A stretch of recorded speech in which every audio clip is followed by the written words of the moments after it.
जय हिंद दोस्तों, आपने देख ही लिया होगा कि हम किस बिंदु पर चर्चा करेंगे। आइए चर्चा करते हैं। आज का हमारा पहला प्रश्न देखिए। पहला प्रश्न क्या कहता है, अर्धसूत्री विभाजन के फलस्वरूप एक जनन कोशिका में कितनी संतति कोशिकाओं का निर्माण होता है। जिसके ऑप्शन दे रखे हैं। पहला ऑप्शन है 1, दूसरे ऑप्शन में 2 दे रखा है, तीसरे ऑप्शन में 4 और चौथे ऑप्शन में दे रखा कोई संख्या निर्धारित नहीं है। आइए इसकी चर्चा करें। देखिए, कोशिका विभाजन कितने प्रकार का होता है, तो 3 प्रकार का होता है। तीनों प्रकार की पहले हम चर्चा कर लें तो इस प्रश्न पर आते हैं। कोशिका विभाजन, कोशिका विभाजन कितने प्रकार से होता है, तो 3 प्रकार से होता है। कौन कौन से 3 प्रकार हैं, आइए इनकी चर्चा करें। देखिए, ये 3 प्रकार के होते हैं। पहला होता है आसूत्री, पहला कौन सा होता है, आसूत्री।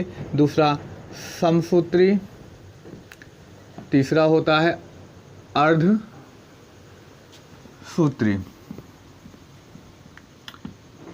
3 प्रकार के विभाजन होते हैं कोशिका में, आसूत्री, समसूत्री और अर्धसूत्री। ये देखिए, कोशिका क्या होती है, अगर आपको नहीं पता, ये जानना है तो हमने पहले ही इस टॉपिक पर वीडियो बना रखे हैं, उसको आप प्लेलिस्ट में जाकर देख सकते हैं। आइए देखते हैं, आसूत्री और समसूत्री और अर्धसूत्री 3 प्रकार के विभाजन होते हैं। तीनों प्रकार की चर्चा करें कौन कौन से। देखिए, ये आसूत्री विभाजन पूछा जाता है किन में होता है, तो ये होता है जीवाणु में। किसमें होता है, तो जीवाणु में और नील हरित शैवाल, नील हरित शैवाल और किसमें होता है, तो प्रोटोजोआ में होता है। इन तीनों में कौन सा होता है, तो आसूत्री विभाजन।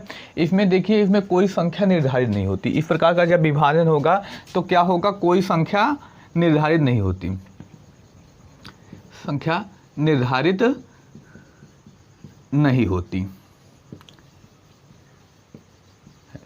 देखिए, अगर ये पूछा होता, जो अर्धसूत्री दे रखा है, पूछा होता आसूत्री विभाजन में, तो आसूत्री विभाजन में हम देखेंगे तो इसकी कोई संख्या निर्धारित नहीं होती। किस में होता है, तो जीवाणु में होता है, नील हरित शैवाल में होता है और प्रोटोजोआ में होता है, यानी ए ऑप्शन गलत हो गया। आइए दूसरे पर चर्चा करते हैं। देखिए, समसूत्री विभाजन है, इसमें किसमें होता है, केवल कायिक कोशिका में होता है। किसमें होता है, तो कायिक कोशिका में होता है। किसमें होता है, तो कायिक कोशिका में होता है। और इसमें देखिए क्या होता है, तो एक जनन कोशिका मिलकर 2 का निर्माण करती हैं। कितने का निर्माण करती हैं, तो एक कोशिका 2 कोशिकाओं का निर्माण करती हैं। देखिए, अगर यही पूछ लिया गया होता समसूत्री विभाजन, ये होता समसूत्री विभाजन, तो इसमें क्या होता, तो 2 का निर्माण होता। किसमें कितने का निर्माण होता, 2 का निर्माण होता। यानी अर्धसूत्री पूछा है तो समसूत्री की दृष्टि से तो सही है, लेकिन अर्धसूत्री की दृष्टि से ये ऑप्शन भी गलत है। अगले चर्चा करें अर्धसूत्री विभाजन। इसमें देखिए क्या होता है, तो इसमें जनन कोशिका, एक कोशिका के से कितनी कोशिकाओं का निर्माण होता है, तो 4 का निर्माण होता है। कितने का, तो 1 2 3 1 और कितनी, 4 कोशिकाओं का निर्माण होता है। यदि पूछ ली, अब अर्धसूत्री पूछ रखा है, तो बताइए अर्धसूत्री में कितने का निर्माण हुआ, तो 4 का, यानी विकल्प नंबर कौन सही होगा, सी सही होगा। ए कोई नहीं सही होगा, क्योंकि एक किसमें नहीं होता। एक बार पुनः देख लें, आसूत्री कोशिका विभाजन 3 प्रकार का होता है। कौन कौन से, आसूत्री, समसूत्री और अर्धसूत्री। आसूत्री क्या होता है, जीवाणु में होता है, नील हरित शैवाल में होता है, प्रोटोजोआ में होता है और इसमें कोई संख्या निर्धारित नहीं होती। दूसरा प्रकार कौन सा है, समसूत्री विभाजन, जो किसमें होता है, कायिक कोशिका में होता है। इसमें क्या होता है, एक कोशिका मिलकर 2 कोशिकाओं का निर्माण करती है। और तीसरा कौन सा है, अर्धसूत्री विभाजन, इसमें एक कोशिका कितनी, 4 कोशिकाओं का निर्माण करती हैं। अब प्रश्न हमारा क्या दे रखा है, अर्धसूत्री विभाजन के फलस्वरूप एक जनन कोशिका में कितनी संतति कोशिकाओं का निर्माण होता है, तो अर्धसूत्री हमने चर्चा की कितने का निर्माण होता है, तो 4 का, यानी विकल्प कौन सही होगा, 4। अब अगले प्रश्न की चर्चा करें। अगला प्रश्न हमारा ये रहा, निम्न में से कौन सा नाइट्रोजनी क्षारक डीएनए में नहीं पाया जाता। प्रश्न ध्यान से देखिएगा, निम्न में से कौन सा नाइट्रोजनी क्षारक डीएनए में नहीं पाया जाता। जिसके ऑप्शन है, पहला ऑप्शन एडेनिन, दूसरा ग्वानिन, तीसरा यूरेसिल, चौथा साइटोसिन। आइए पहले डीएनए की चर्चा कर लें, तो इस बिंदु पर हम चर्चा करते हैं। देखिए, डीएनए की संरचना कैसी होती है, तो डीएनए की संरचना कैसी होती है, तो द्विकुंडलिक संरचना होती है। कैसी संरचना होती है, तो द्विकुंडलिक संरचना। इस संरचना को क्या कहा जाता है, तो द्विकुंडलिक संरचना कहा जाता है। क्या, कुंडलित संरचना। कौन सी संरचना कहा जाता है, तो डीएनए की संरचना कैसी होती है, तो द्विकुंडलिक संरचना होती है, जिसको हम हेलिक्स मॉडल कहते हैं। क्या कहा जाता है, तो हेलिक्स मॉडल। जिसको क्या कहा जाता है, तो हेलिक्स मॉडल। अब पूछा जाए प्रश्न कि हेलिक्स मॉडल किसने दिया, तो वाटसन और क्रिक ने दिया, जिसके लिए इनको नोबेल प्राइज भी मिला। वाटसन और क्रिक ने दिया, वाटसन और किसने दिया, तो क्रिक ने। इसकी संरचना को क्या कहते हैं, डीएनए की, तो डीएनए की संरचना को द्विकुंडलिक संरचना कहते हैं। इसको मॉडल किसने दिया, तो हेलिक्स मॉडल कहा जाता है। किसने दिया, तो वाटसन और क्रिक ने दिया। और ध्यान दीजिएगा इस डीएनए का पूरा नाम क्या होता है, तो ध्यान दीजिएगा इस डीएनए का पूरा नाम डीऑक्सीराइबोज न्यूक्लिक एसिड होता है। क्या होता है, तो डीऑक्सीराइबोज न्यूक्लिक एसिड होता है। अब देखिए इसमें कौन कौन सा नाइट्रोजन क्षारक पाया जाता है, तो ध्यान दीजिएगा इसमें कौन कौन से क्षारक पाए जाते हैं, तो हम ध्यान देते हैं। पहला कौन सा पाया जाता है, एडेनिन। डीएनए में ध्यान दीजिएगा डीएनए में कौन सा पाया जाता है, तो एडेनिन। दूसरा कौन सा पाया जाता है, तो ध्यान दीजिएगा ग्वानिन, एडेनिन ग्वानिन। और तीसरा कौन सा है, तो थायमिन। चौथा कौन सा है, साइटोसिन, साइटोसिन। वही आरएनए की बात करें तो आरएनए में कौन कौन से पाए जाते हैं, तो आरएनए की संरचना कैसी होती है, एक कुंडलिक संरचना होती है। आरएनए में कौन कौन पाए जाते हैं, ध्यान दीजिएगा आरएनए में कौन कौन पाए जाएंगे, तो एडेनिन। दूसरा कौन सा, ग्वानिन। तीसरा पाया जाता है यूरेसिल। चौथा कौन सा है, तो साइटोसिन। अब हमारा प्रश्न क्या है, हम अपने प्रश्न पर आते हैं।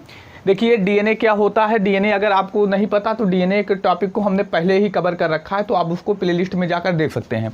आइए इस पर चर्चा करें डीएनए के बारे में। देखिए क्या है प्रश्न, निम्न में से किसमें नाइट्रोजन क्षारक, कौन सा नाइट्रोजन क्षारक डीएनए में पाया जाता है, तो डीएनए में कौन कौन पाया जाता है, तो एडेनिन बिल्कुल पाया जाता है, ग्वानिन पाया जाता है, यूरेसिल पाया जाता है, नहीं पाया जाता। यूरेसिल किस में पाया जाता है, तो आरएनए में। और कौन सा पाया जाता है, साइटोसिन, यानी कौन सा ऑप्शन गलत होगा, तो यूरेसिल। अच्छा पेपर में ऐसे भी प्रश्न पूछा गया, किस नाइट्रोजन क्षारक को चेंज कर दिया जाए तो वह आरएनए में परिवर्तित होता है, तो यूरेसिल को चेंज कर दिया जाएगा। यूरेसिल किस में हो जाएगा, यूरेसिल देखिए किस में हो जाएगा, तो इसमें थायमिन में चेंज कर दिया जाए, यानी यूरेसिल को थायमिन कर दिया जाएगा तो डीएनए, और थायमिन को यूरेसिल कर दिया जाएगा तो क्या हो जाएगा, तो आरएनए हो जाएगा। ऐसे भी प्रश्न पूछा जा गया है। हमने 2 प्रश्नों की चर्चा कर ली। तीसरा प्रश्न ए रहा, कीटों के अध्ययन को क्या कहते हैं। पहला ऑप्शन है माइकोलॉजी, दूसरा ऑर्निथोलॉजी, तीसरा डेंड्रोलॉजी। क्या है, डेंड्रोलॉजी। चौथा है एंटोमोलॉजी।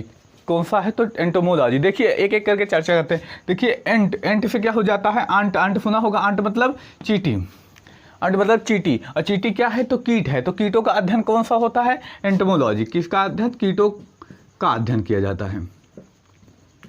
कीटों का अध्ययन क्या होता है, तो एंटोमोलॉजी। कीटों का अध्ययन ध्यान दीजिएगा एंटोमोलॉजी। और डेंड्रोलॉजी, यानी डेंड्रो से क्या हो जाएगा, डंडा। डंडा किस में पाया जाता है, तो तने में पाया जाता है, यानी तनों का अध्ययन,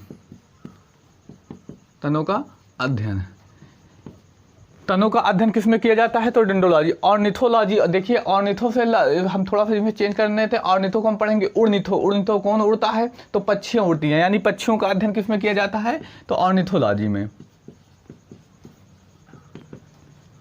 पक्षियों का अध्ययन। अगला कौन है, माइकोलॉजी। माइका किसका, कवक का, यानी फंगस का, यानी कवक का अध्ययन किसके अंदर किया जाता है, तो माइकोलॉजी के अंदर, कवक का अध्ययन। अब प्रश्न में आते हैं, पुनः देखते हैं कीटों का अध्ययन। कीटों का अध्ययन विज्ञान के किस शाखा के अंदर, किसमें अंतर्गत किया जाता है, तो एंटोमोलॉजी। एंटोमोलॉजी शाखा के अंदर, यानी इस प्रश्न का विकल्प कौन सही होगा, विकल्प डी सही होगा। उम्मीद करते हैं आप लोगों को यह वीडियो बहुत अच्छे से समझ में आया है।